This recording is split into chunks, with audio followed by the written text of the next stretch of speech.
Assalamualaikum warahmatullahi wabarakatuh. Apa kabar teman-teman CGP hebat? Kali ini kita akan membahas koneksi antar materi modul 1.4 Budaya Positif.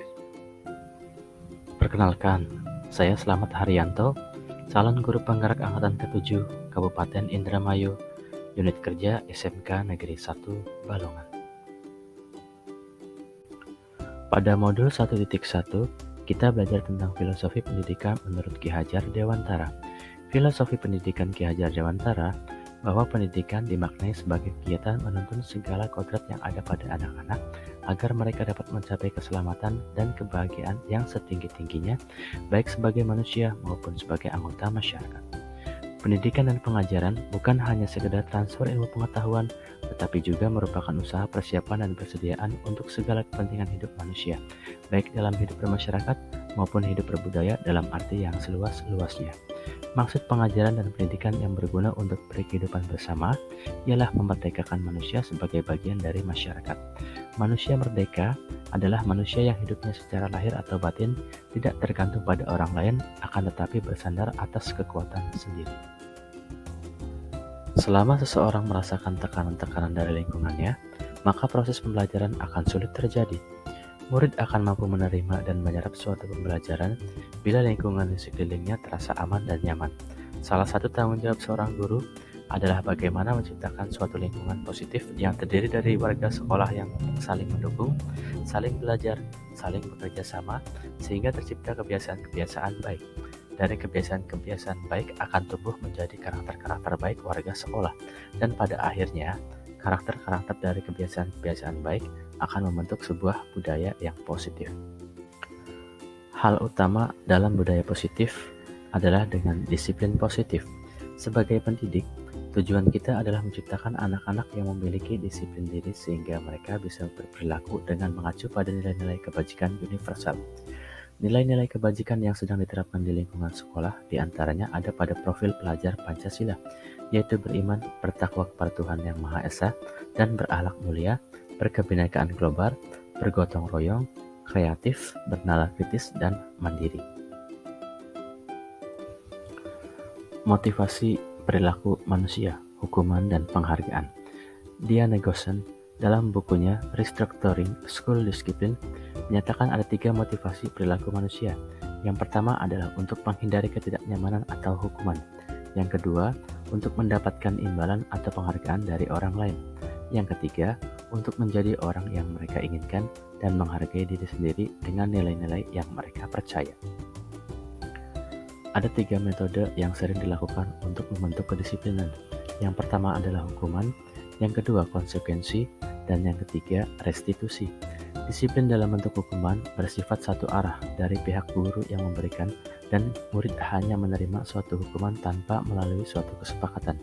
Disiplin dalam bentuk konsekuensi bersifat terencana atau sudah disepakati.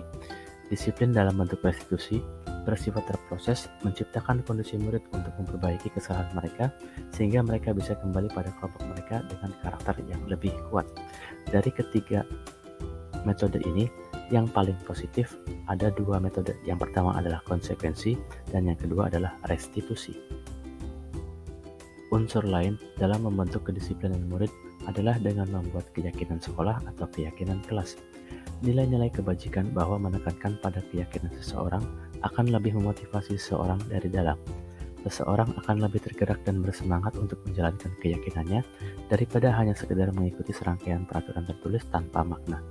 Murid-murid pun demikian. Mereka perlu mendengarkan dan memahami arti sesungguhnya tentang peraturan-peraturan yang diberikan. Apa nilai-nilai kebajikan di balik peraturan tersebut, apa tujuan utamanya, dan menjadi tidak tertarik atau takut sehingga hanya sekedar mengikuti serangkaian peraturan-peraturan yang mengatur mereka tanpa memahami tujuan mulianya.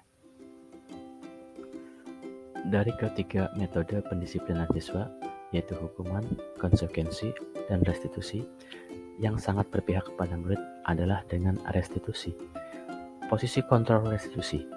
Seorang pendidik dalam menerapkan disiplin terhadap murid dan dirinya dibagi menjadi 5 posisi kontrol, yaitu yang pertama sebagai penghukum, yang kedua sebagai pembuat merasa bersalah, yang ketiga sebagai teman, yang keempat sebagai pemantau, dan yang kelima sebagai manajer. Posisi terakhir sebagai manajer adalah posisi yang paling ideal untuk kita terapkan sebagai budaya positif. Posisi di mana guru berbuat sesuatu bersama dengan murid, mempersilahkan murid mempertanggungjawabkan perilakunya, mendukung murid agar dapat menemukan solusi atas permasalahannya sendiri. Di manajer, murid diajak untuk menganalisis kebutuhan dirinya maupun kebutuhan orang lain. Di sini penekanan bukan pada kemampuan membuat konsekuensi, namun dapat berkolaborasi dengan murid bagaimana memperbaiki kesalahan yang ada. Diana Goshen dalam bukunya Restitution, Restructuring School Discipline telah merancang sebuah tahapan untuk memudahkan para guru dan orang tua dalam melakukan proses untuk menyiapkan anaknya untuk melakukan restitusi, bernama segitiga restitusi atau Restitution Triangle. Proses 3 tahapan tersebut didasarkan pada prinsip-prinsip utama dari teori kontrol, yaitu yang pertama adalah menstabilkan identitas, yang kedua adalah validasi tindakan yang salah, dan yang ketiga adalah menanyakan keyakinan.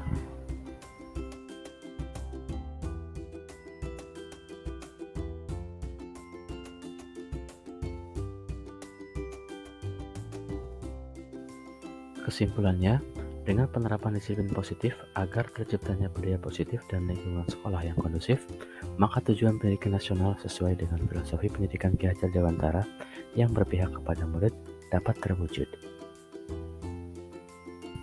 Terima kasih dan semoga bermanfaat.